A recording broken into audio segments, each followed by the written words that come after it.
Good afternoon, everyone. It's Cathy Costello. We are so glad to have you with us and in our, I would say, annual or biannual presentation with the Ohio Department of Health and with Ohio Medicaid to talk about any reporting changes in Ohio to help you all out as we come to the end of the year. Since we have so much information to cover, I am going to just introduce Brian and Emma, and then and Peg, and then move us directly over to Brian since the Ohio Department of Health will start our webinar. We're going to start first with Brian Fowler, who is the Chief of the Bureau of Informatics and Data Management for the Ohio Department of Health, better known as their top techie. And he has a large team with him who's going to talk about specific reporting functionality that you will need to know about this year. So after Brian talks, we're going to have Peg Eichner talk about any of the public health reporting that comes through the HIEs, so you're updated on that. And then we're going to have Emma Esmont, who I'll introduce her separately when we get to Medicaid. We'll talk specifically about Medicaid reporting in 2017. So with that, Brian, I will send it over to the Ohio Department of Health to let them talk about their reporting. Okay, great. This is Brian Fowler at the Ohio Department of Health. Welcome, everybody. First of all, I'd like to thank all of the providers out there in Ohio that are submitting data to us electronically. I think over the past few years, we've made great strides at automating this data flow. Yes, you're getting credit for meaningful use or whatever program you're part of, but you're also helping to send data to the Department of Health here and to your local health departments to improve public health in Ohio. So I'd like to thank you for that. With that, today we have several speakers lined up. There'll be several quick, short presentations on each of the public health measures that the Ohio Department of Health collects. So here's a summary screen of all the things that we do related to meaningful use or any of the other programs. I'm gonna sort of mention as we go through these slides, anytime we say meaningful use, we're probably also referring to any of the other programs if you're part of MIPS or the IPPS or any of those other things. All of the measures for public health are the same, and the requirements are the same for those, at least the ones that we do here at the Ohio Department of Health. So if you hear us refer to meaningful use, we're talking about everybody. So first of all, just to outline what this is basically these 6 measures here that you see are an outline of what we're going to talk about quickly. And as you can see, most of these we are able to accept data right now for both the 2014 certified technology and the 2015 certified technology. So, for example, we can do immunizations, syndromic surveillance reporting, cancer case reporting, and electronic laboratory reporting. We are not currently doing case reporting. That's something that might be coming up. Bill Storm will be talking about that a little bit more in detail in a minute. And we do not have any clinical data registries as part of the Ohio Department of Health's offerings for meaningful use. There are other things out there, but they're not things that are sponsored by ODH or state government within Ohio. So with that, I am going to turn it over to Rich Thomas, who is going to talk about some details related to syndromic surveillance. Hello, everybody. Some of the details that Brian was mentioning was the change of modified stage 2 to modified stage 3. For eligible professionals, they may see the biggest changes with syndromic surveillance. As for those that are wishing to apply for stage 3, only the urgent care setting will be permitted to move forward. Eligible hospitals and critical access hospitals are still permitted to take the syndromic surveillance measure, but the eligible professionals or eligible clinicians, if applicable, would need to be in their urgent care setting. Along with the changes of modified stage 2 to stage 3 are the two different 2014 and 2015 edition certifications. There are some additional fields that are being requested to be transmitted within that, and I'll get into that here in just a little bit. And then some of the other stage 3 changes include you do not need to register in 10 again in the Ohio Public Health Reporting System, but do please contact us if you in advance so that we can test your new stage 3 system. We do have a couple groups that are already doing that, and so far so good for those that are transmitting. One other thing to mention is in stage 3, you may not have to transmit the ICD-9 codes, as CMS has moved to the ICD-10 clinical modification codes. So just be aware that that may be going away as far as testing goes. You may still be permitted to send the ICD-9 codes, but it may be a little bit dated information as far as the classifier goes for discharges. So when you are getting ready to move to a stage 3 system or to a new version of your system, please consider contacting Health Monitoring Systems. They are the vendor for syndromic surveillance. At some point in the future, we will be taking a look at some of these fields and potentially moving some of the content that was previously submitted to the appropriate fields, such as chief complaints. Those are in an OBX segment, but from what I understand, they may also be in the reason field. So separation out of those two fields may be occurring at your next, your next system upgrade. Discharge diagnoses and all the associated admitting, working, or final diagnoses will be in the DG1 segments in fields 3 and 6. So be looking for potential changes with that. And then also a more standardized version of the submitting facility and the encounter facility in MSH4 and EBN 7 fields.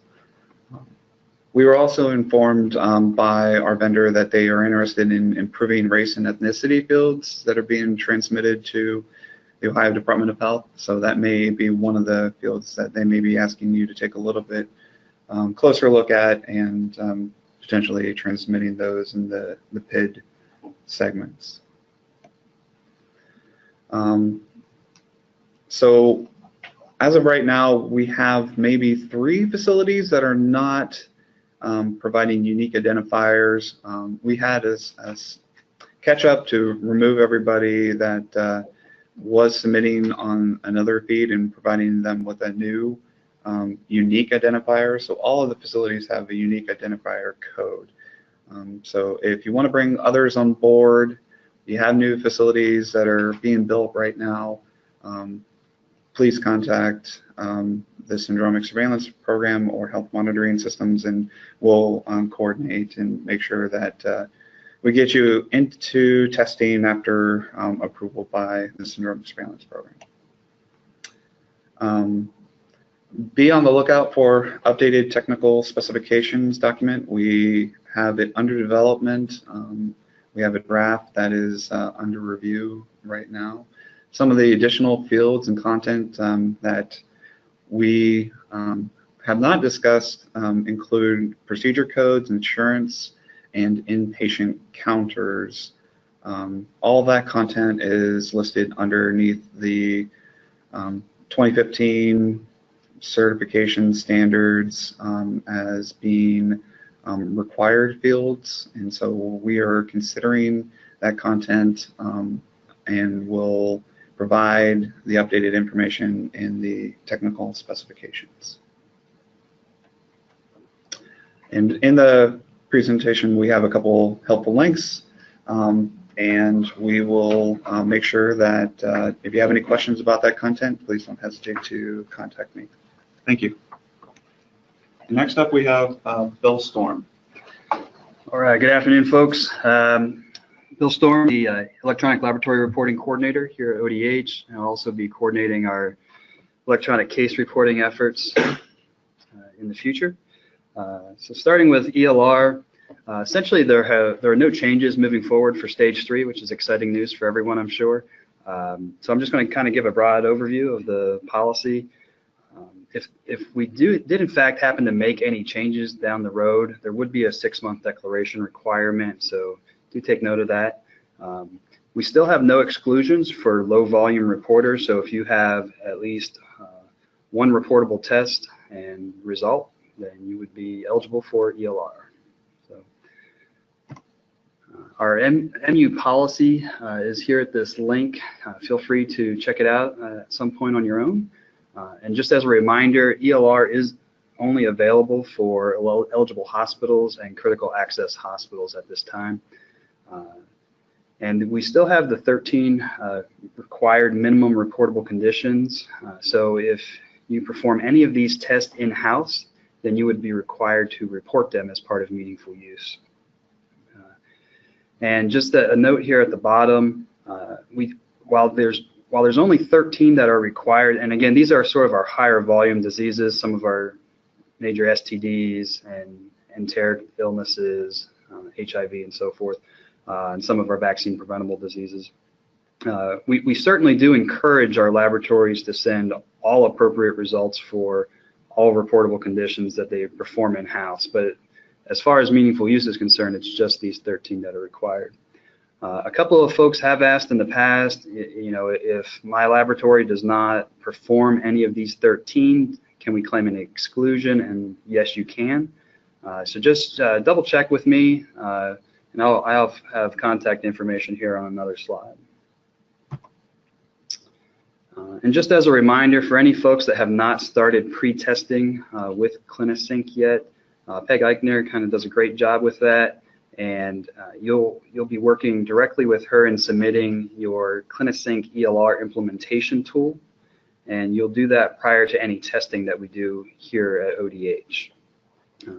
And this is that email I referred to, elr@odh.ohio.gov. So if you have any specific questions for me, feel free to send them to that email account. This is also the account you'd want to let me know of any potential changes to your LIS, any upgrades, vendor changes, anything like that that could affect your HL7 interface to us. As far as kind of retesting requirements go, it really depends on sort of the magnitude of what you're changing. If you're just adding some additional tests, those are typically an easy testing phase. We just kind of, we'll get a couple examples, make sure that they look good, make sure that they upload into our Ohio disease reporting system correctly, and then kind of just turn those on live at your convenience. But if you're going through a major upgrade or switching vendors, then we may have to redo all of our pre-certification testing at that time. And then moving on to electronic case reporting, just one slide for today on ECR. So currently we do not have a stage 3 policy for ECR. The earliest that anyone is able to participate with this measure is on January 1st, 2018. This would also require that 6-month declaration for us to have a policy out there. So if and when we do have a policy, folks would have a 6-month period of time before before they would be required to start using the policy. So at this time, facilities may claim an exclusion for this measure. And part of the reason for this is that there's a couple of pilot projects nationally for some states that are working to adopt ECR, but those national standards are still being implemented and tested. And so once those are finalized, then we will be looking at potentially moving forward with a policy for ECR. So that's it for ELR and ECR. Next up is Lily Tatham, who will talk about the cancer registry.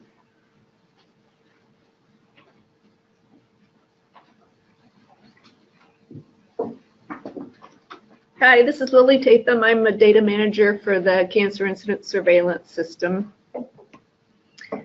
We have not had any changes in our policy. We are able to receive cancer case reporting data from EPs, and we can also receive cancer case reporting data from eligible clinicians that are part of the other program.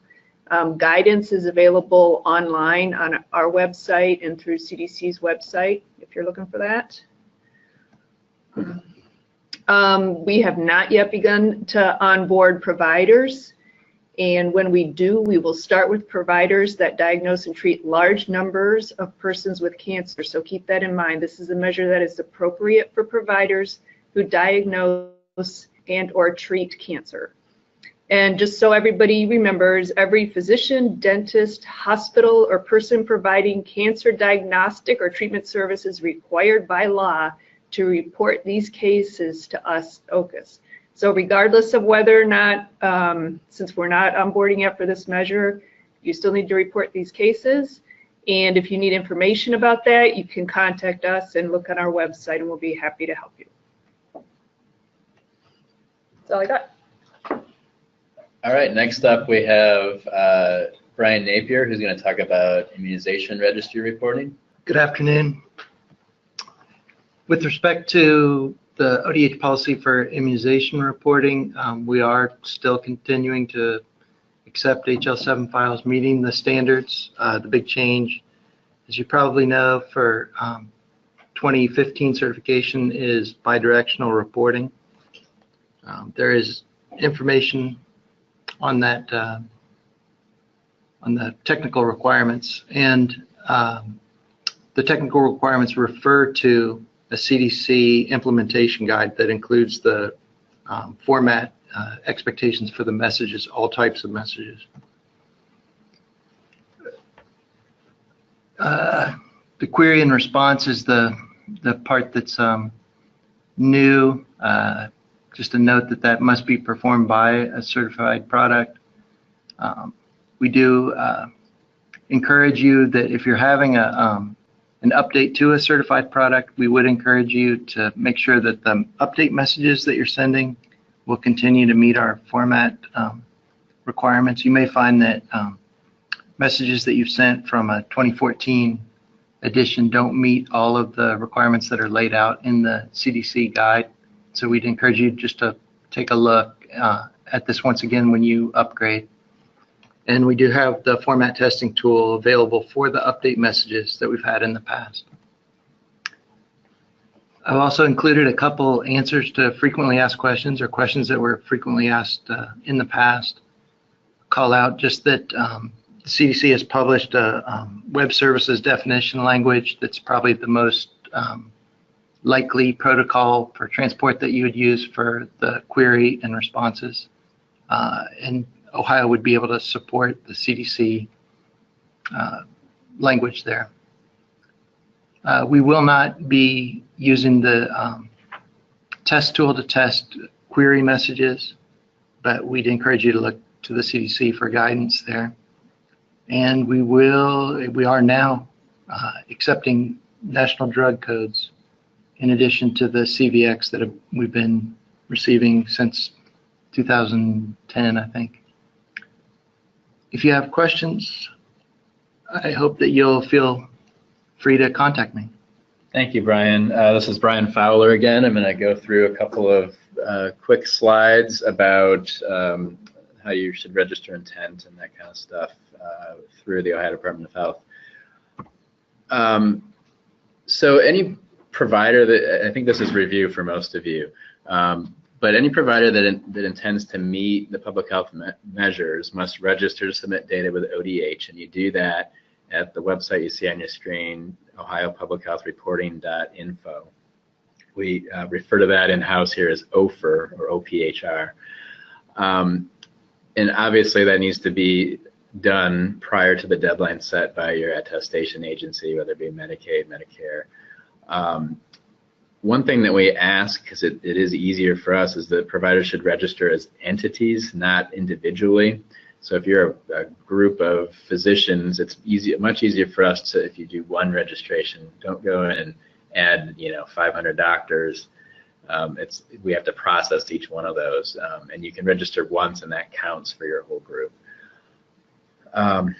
The only exception to that is if there are multiple data feeds necessary. Sometimes it's easier if you're a large provider group and you might have 3 data feeds going for one measure, that you register those groups separately, because they may be in different stages of active engagement. And one thing I think that we've received some questions on recently is that we do not require hospitals or eligible professionals to re-register intent if you've already registered in a prior reporting period. And I think that's the federal rules around all of this allow that as well.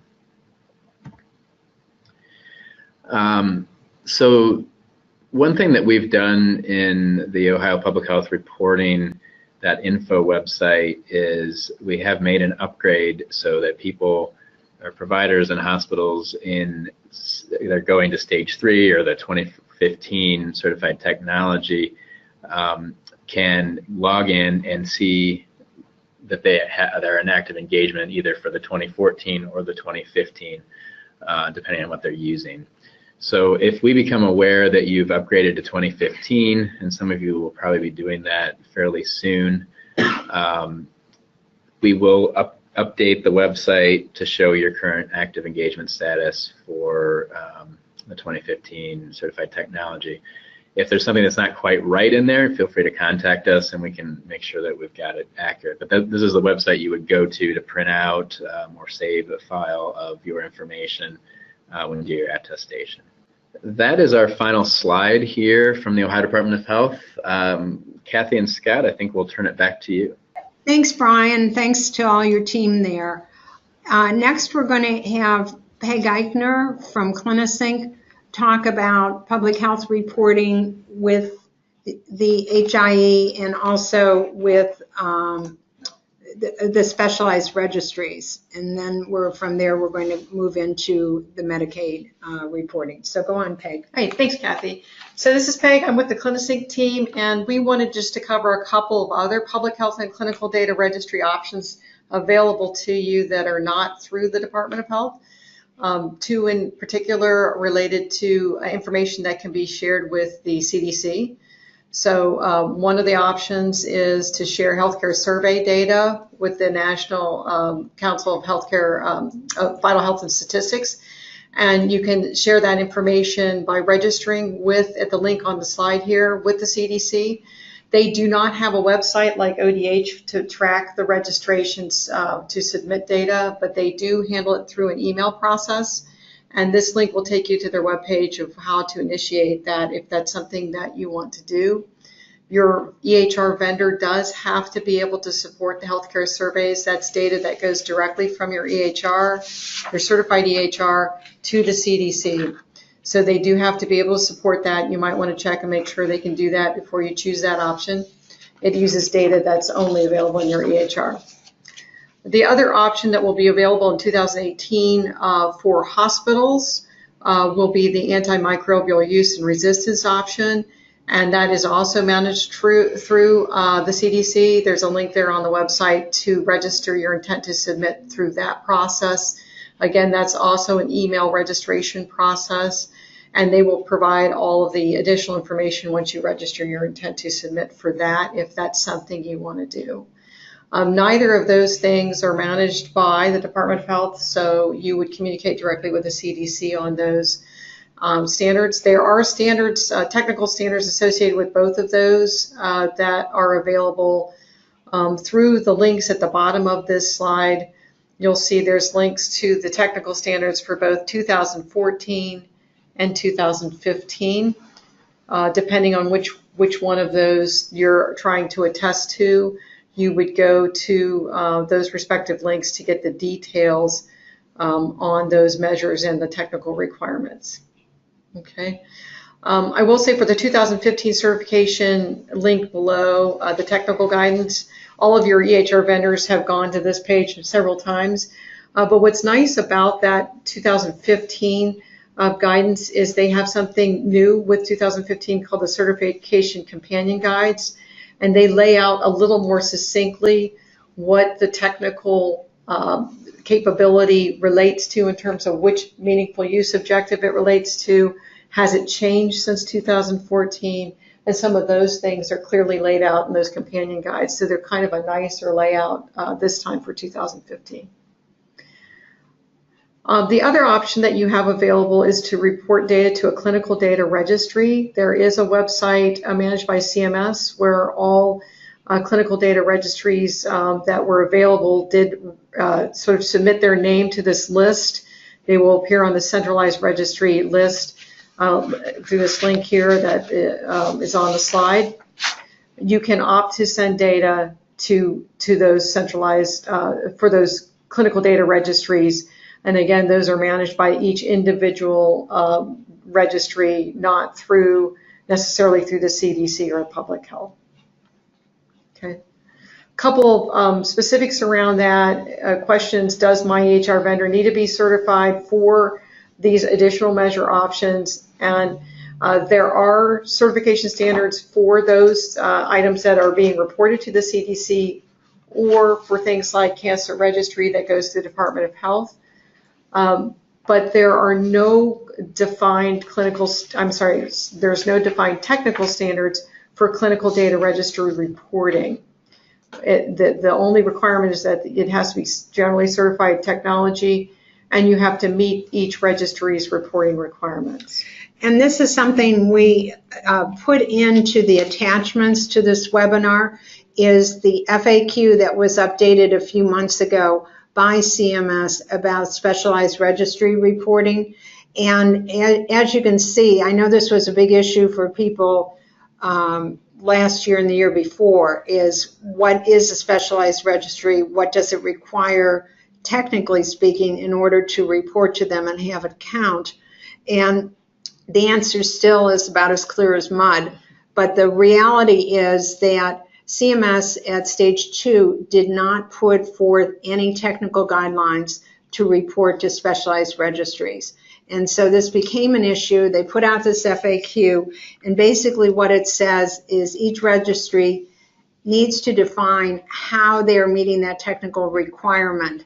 And the only thing they say is it cannot be a physician or a hospital manually entering numbers into their system. But other than that, they leave it pretty wide open. It may be an upload function. It may be, direct connection. It may be through direct email.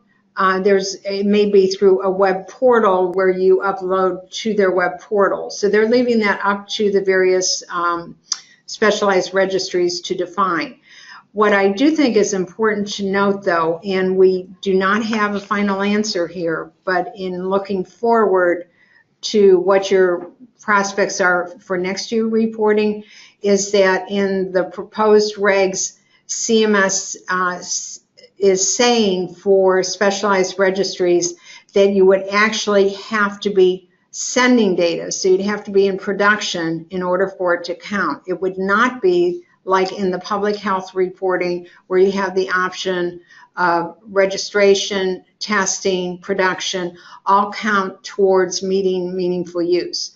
On the specialized registry side, probably because the standards are not clear, basically if you're going to claim that, not this year, but moving ahead, as we said, we're going to have to wait and see how that final reg drops in the next couple of weeks.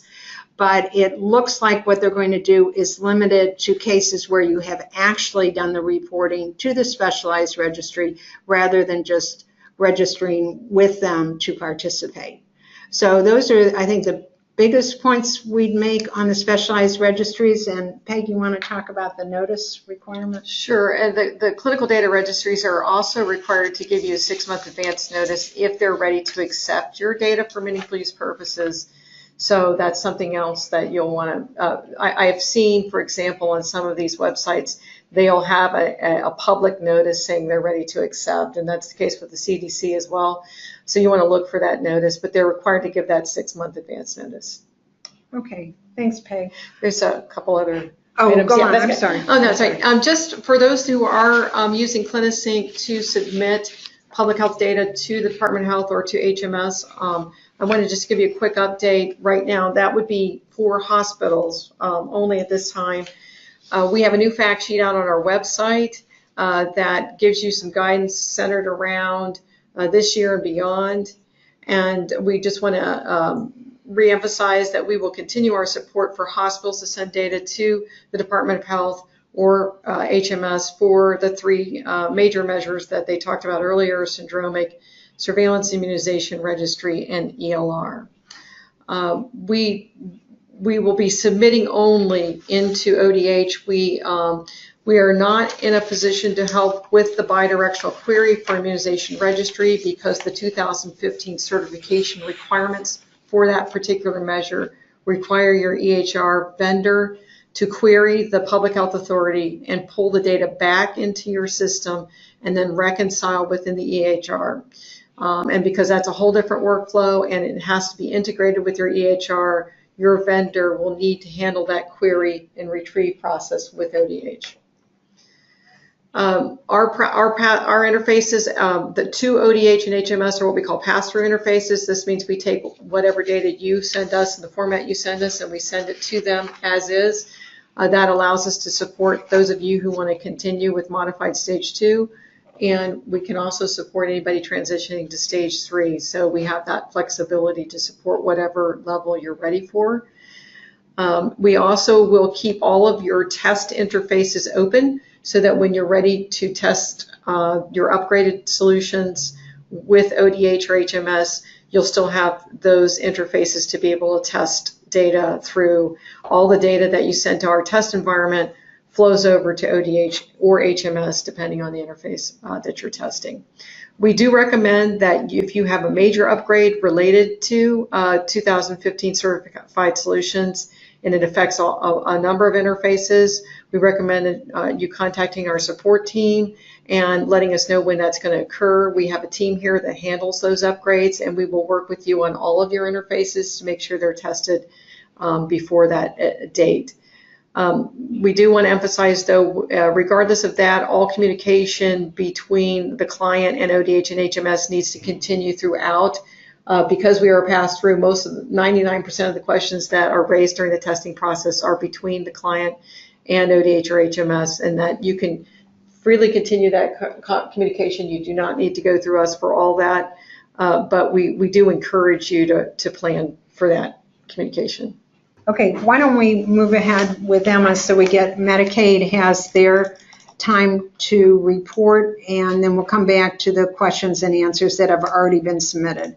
But with that, I am very pleased to introduce Emma Esmont, who is the high-tech project manager for Ohio Medicaid, and let Emma introduce her team at Ohio Medicaid. I think everyone in the state would agree that both Ohio Medicaid and the Ohio Department of Health have just been fabulous partners in this process now, which has been going on for not quite a decade, but 8 years. So it's nice to have them to rely on. So Emma, we'll turn it over to you for your presentation, then we'll come back for questions at the end. So as Cathy mentioned, my name is Emma Esmont. I am the project manager for the Medicaid EHR incentive program in Ohio. And with me today, I have Rebecca Wallace, who is the operations manager for MPIP operations. I have Kristen Coughlin, who is also on our team and has a lot of experience with the MPIP program regulations.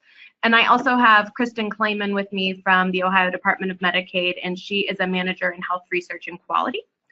So I want to make sure we have enough time for questions. So I'll go through this presentation, but then you guys will have it as a reference. And I did make one change, so when I get to that part, I'll explain to you why we changed it. But this is just to go over the 2017 attestation in MPIP. So providers are going to have an option to attest to modified stage 2 or stage 3, and they're going to see a very similar pop-up to what they've seen in the past when there's options. So as soon as you log into the system, you'll be able to identify if you're attesting to modified stage 2 or stage 3. And for modified stage 2 and stage 3, so providers can use a different CEHRT for meaningful use reporting and or CQM reporting. But for stage 3, the certified EHR technology must support the functionalities, objectives, and measures for stage 3. And so for 2017, the CEHRT reporting options are to use a 2014 CEHRT. One of my bullets got pulled up, I think. But you can attest using a 2014 CEHRT, 2015 CEHRT, or using a combination of the 2014 CEHRT ID and the 2015 CEHRT ID. We are reaching out to CMS for some more clarification on the 2015 CEHRT for CQMs and sort of what those requirements are.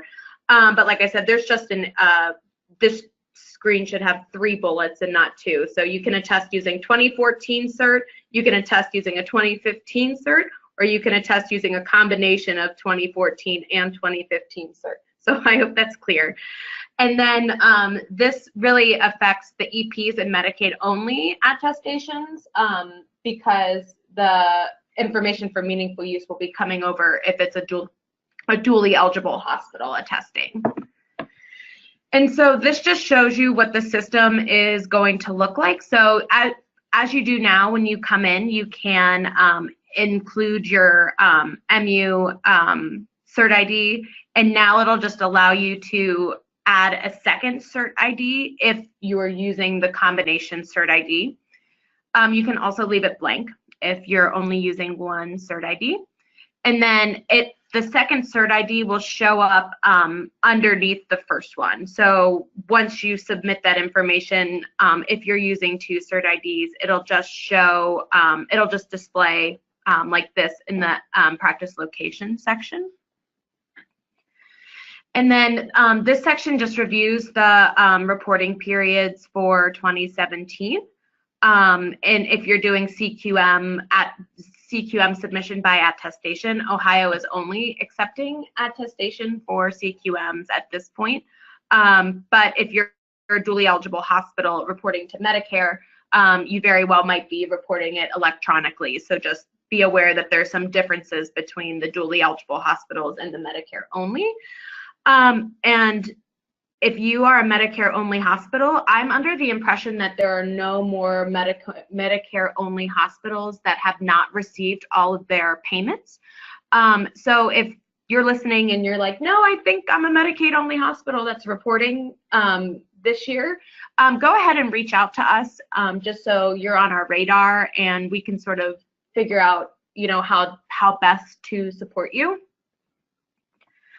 This is just an overview of the objectives and measures for 2017. And like I said, you'll have this document to reference going forward. And then these are the objectives and measures for 2017 broken out by Medicaid only and dually eligible. One thing that we've gotten a lot of questions about in the past are the attestation statements that we were required to add to our attestation. So we wanted to make sure that these were covered. So now when you come into a test, you are going to have 3 sets of attestation statements to attest to: general meaningful use, information blocking, and ONC review. And so when you come into the system, I believe it's after the meaningful use attestation, these questions are going to display for you. And all you have to do is review the statements and select yes or no, and it is required that you provide an answer. So this is, they all look very similar. So general meaningful use, information blocking, and the ONC review. And then lastly, we wanted to talk about the public health reporting. So the requirements for EPs and EHs for modified stage 2, that EPs are required to attest to at least 2 public health measures, EHs are required to attest to at least 3 public health measures, and the exclusion does not count towards the minimum required. And then in stage 3, EPs are required to attest to at least 2 public health measures, and EHs are required to attest to at least 4 public health measures. And exclusions, again, for a measure do not count towards the minimum required. And yeah, so providers are not able to meet the objective by claiming applicable exclusion for all the measures. And then the public health required documentation. So we just wanted to provide this information to you guys again to have as a reference. Nothing has changed with what we are looking for or what we're expecting, but we know that we do get a lot of questions about this, the public health reporting and the required documentation. So I'm going to leave, this and then the next screen, which is talking about due diligence, because I want to make sure we have enough time. If a provider has questions, we have Rebecca and Kristen here who are able to answer those. So I think that would be a good use of our time. But as always, if you have any questions, don't hesitate to reach out to the MPIP help desk. And that's it from my side. Okay, Emma, thanks so much. Why don't we roll into the questions that have been submitted already, and then we can check on ones that are coming in. So Brian, I think the first set are really in your bailiwick, especially Brian Napier.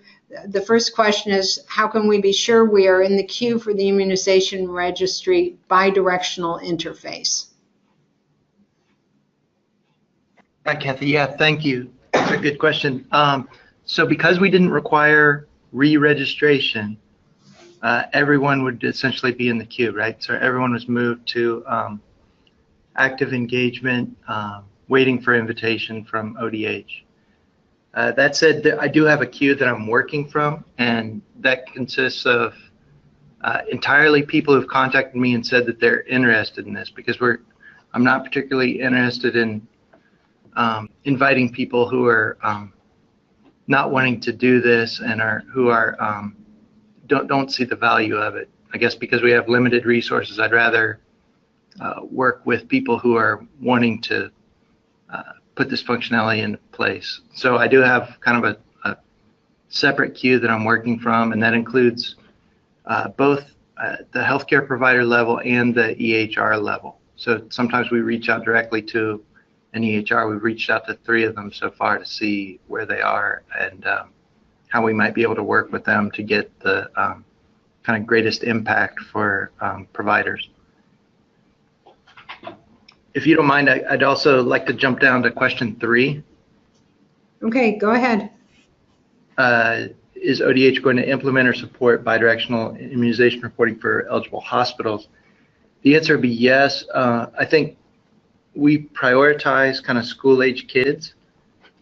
However, if you're in a system, your hospital's in a system that shares an EHR with ambulatory sites, then you could very well be working with us for bidirectional immunization reporting. Or if your hospital uses an EHR that the vendor themselves are kind of proactive in working with us to get that up and running, we could very well have you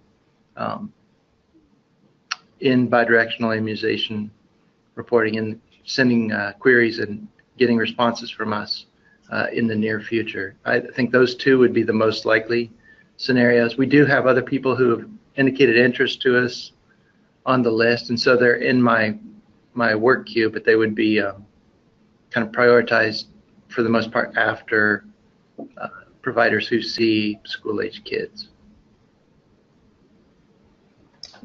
I think that's all. Okay, thanks, Brian. Brian Fowler, I think you covered this, but it probably bears repeating. What public health interfaces are currently available in Ohio for hospitals? Yes, and so I can give you a quick answer on that. It's on the very first slide I gave you: immunization registry reporting, syndromic surveillance reporting, and electronic lab reporting. Now, if you have questions about that, the first place to go would be to look at our website. Go to www.odh.ohio.gov. and click on, there's an A to Z list at the top, click on M for meaningful use, and that'll take you to our meaningful use page.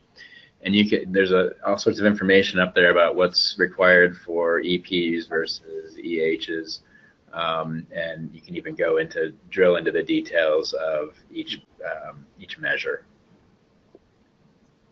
Okay, great. The last question is for CliniSync. How are we supporting CPC programs? And this is a little off the beaten path from public health reporting, but it does go to the issue of access to data. And the community health record, you can query and retrieve information from that for over 11 million patients. And the second functionality that specifically supports these new programs is the notification of patients who have either arrived or been discharged from the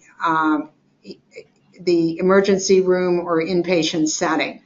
So with that, let's see what other, let's have Emma have, Emma, I don't know if you want Rebecca or whoever to walk through that question of proof of the Medicaid. Your last slide, I don't have it up in front of me, or I would be more accurate in what I'm suggesting. Oh, can you hear me? Yeah. Is it okay? The due diligence question? Yeah, the due diligence. Right. That is exactly it. Why don't you cover that, and then we'll go into the questions that have come in. So I'll go through it, and then I'm sure Rebecca will correct me and add more details. Because Rebecca is working with everybody on a daily basis. I'm sure most of you guys have interacted with Rebecca or Kristen.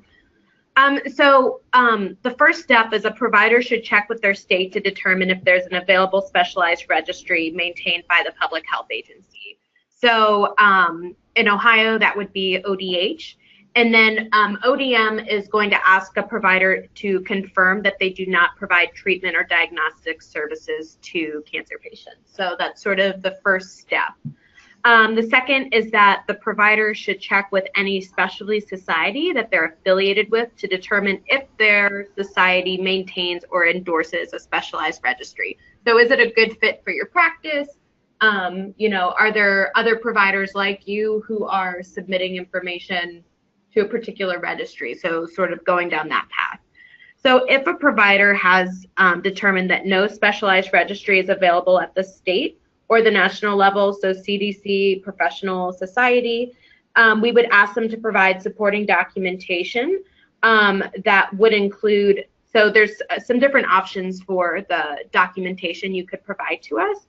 One would be proof that the provider is affiliated with a professional society and a copy of the society's policy on specialized registries. Proof that the provider is affiliated with a professional society and email correspondence with the professional society that indicates the organization does not endorse or participate in a specialty society. And then lastly, proof that the provider is affiliated with a professional society and a screenshot from the society website that's dated that includes the specialized registry policy. So one thing I am going to ask Rebecca to sort of talk about, or Kristen, what do you typically see when a provider is sending due diligence or when you're asking them for that information? Sorry, I put them on the spot, so. Kristen. Usually with the due diligence confirmation, a letter that they upload that says that they do not diagnose or treat cancer-related illnesses or treatments. And oftentimes it's usually email correspondence with a specialized registry, or I'm sorry, with their society, professional society that they're associated with, that indicates that they don't have anything available.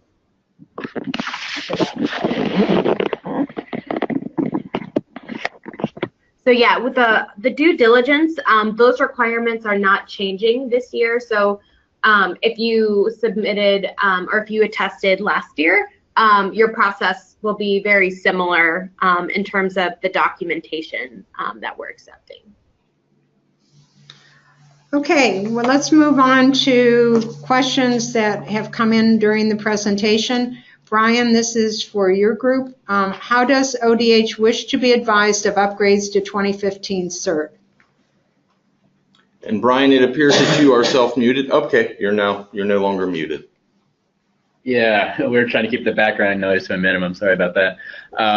Yeah, so the question, I believe, was about how we want to be notified of upgrades. I think in our slides we had some information about that. In general, it's going to be just a communication between your facility and the program within ODH that manages the particular measure. So I think Rich Thomas had a bunch of information in his slides about contacting him, and the others, it's the same way. Just work with your contacts if you're going to be upgrading. So are there plans to align MPIP meaningful use measures and thresholds with MIPS ACI measures and thresholds? That is, removal of CPOE and CDS requirements and reduction of objective measure thresholds. Emma, if you can answer that, you are a better person than the rest of us. So go ahead. Sure. So Rebecca is actually in the system testing now, so I'm going to let her provide an update. Yes, starting October 1, providers will see the same CQMs aligned with MIPS. The CQMs or meaningful use measures, where it's going to drop away CPOE and clinical decision support? Yeah, those are removed also. Really? That's first time we've heard that. So thank you very much for pointing that out, Rebecca. Medicaid-only hospitals will still attest to those, but because that's a Medicare change, the dually eligible hospitals will not see that. Oh, okay, but for EPs, it remains in place for EPs? Correct. Okay, and you have not heard anything to indicate that there's going to be a policy change to cover Medicaid EP providers? Not for 2017. Okay, all right, thanks. But yeah, if you want to send that question to us, we can definitely reach out to our contacts at CMS and try to get some additional details. As you guys know, this program used to be governed by one rule, and now there's about 4. So that's if it's a lucky year, you only have 4. Yeah, so there's definitely things that we're looking at from our perspective, but we're trying to look at how all of these different rules impact the program. And so, like I said, if there's something that you have a question about and we don't know the answer, we're more than happy to reach out to CMS and get clarification and provide that back to you guys. Just because it's sort of, it's impossible to be able to to look at all of it and read it one time and know exactly what the intent was. And we're going to have a 2017 tip sheet. Yeah, that'll be available here soon. Okay, the next one is from a CAH. What do we need to do for specialized registry reporting for 2017? I was under the impression that ODH Cancer Registry did not meet the CMS meaningful use standard for specialized registry. If I understand correctly, it does now. Also, in order to be in meaningful use compliance for 2017, do we need to register with the ODH Cancer Registry at OPER? We currently report as required, but not on an interface. Brian? Yeah, so the only specialized registry option available through ODH is the Cancer Registry. However, it is not available for hospitals. It's only for EPs. Next question is, do we have to submit QRDA3 files to QualityNet in addition to entering them into MPIP? So Emma, this one's for you. So are the QRDA, I guess the question would be, is this a hospital or a provider? It would be a hospital if they're bringing up the QR. Yeah. Yeah, so if a provider attests to the Medicare program, they're going to submit all of that data in a way specified by Medicare. And then that data is going to get sent over to us. So that's when I was talking about earlier about the difference between Medicaid only and dual. So if you're dual, you're probably submitting electronically. So that information will get sent over on a document called a C5 from CMS.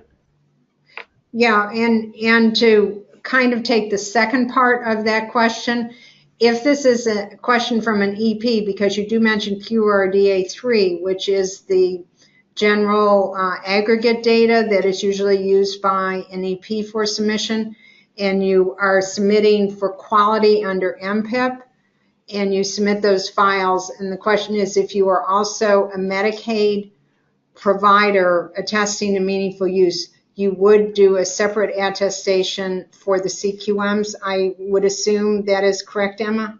That they yes. would continue to attest. We can only accept attestation Okay. for CQMs. Okay, if an EP provider is reporting modified stage 2, do they need to be upgraded to 2015 CEHRT? Or is 2014 CEHRT acceptable for attestation under the Medicaid EHR incentive program? For 2017. Yeah, for 2017, providers attesting to modified stage 2 are able to attest to using the 2014 certification, or if they were to choose, they could do a combo 2014 and 2015. Okay, at some point will Medicaid and Medicare be using the same, or will it always remain different? I think this is what you're talking about, Emma, the two different programs now. So at this point, the Medicaid program is defined by the federal government. And so I believe the statute are, what bases this program. It gives the Medicaid EHR incentive program the ability to run until 2021. But other than that, I don't know if there are any plans at the federal level to change the program in any way or to merge it to the way like QPP looks or any of those things. But we'd probably find out at the same time. You're not writing those rules, Emma? What's going on? But like I said, I would continue if as you guys have critiques for the program or ways that you think that the programs could be more innovative or work better together. Whenever those rules, the proposed rules come out, I think the IPPS, OPPS, there's a stage 2 rule, and I'm forgetting the other rulemaking. Physician fee schedule.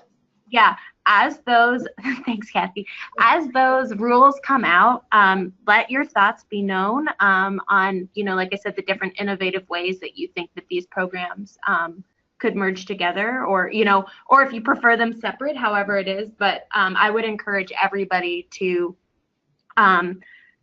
participate in the rulemaking process, because I found CMS to be pretty open, at least in dialogue, or being at least upfront with why things can't happen or different things like that. I don't know if your experiences might be different, but that has been mine at least. Well, thank you so much. Thank you so much for ODH's team and for Emma's team over at Medicaid. Couldn't have been a better presentation. Please note, we will be sending you both the handouts and a survey, and ask if you could give us some feedback. And as Emma said, if you have specific feedback for either ODH or MPIP, their contact information is included in the slides. So once again, thank you all for attending, and we appreciate it, and we appreciate our guests. Thank you.